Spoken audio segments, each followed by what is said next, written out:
这是 Reddit 网友 Canadian CFO 在 OpenAI 版上分享的，他进行的32部 Sora 影片生成实验，实验结果概述：成功率，32部影片中17部令人满意，15部不尽如人意，成功率约53%。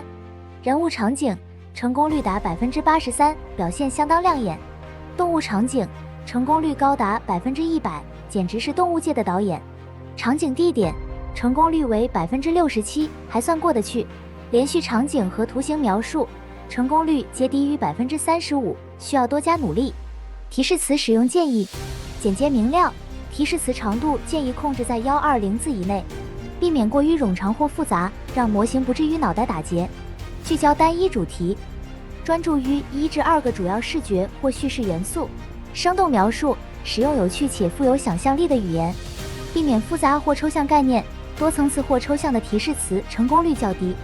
避开敏感内容，涉及版权、历史争议或文化敏感议题，容易导致失败。建议使用中立的描述方式，避免踩雷。简单来说 ，Sora 在处理简单明了的创意时表现优异，特别擅长生成有趣的画面或故事。面对复杂结构或精细描述时，可能会手忙脚乱，这或许与其上下文理解能力的限制有关。我们就一起来欣赏作品吧。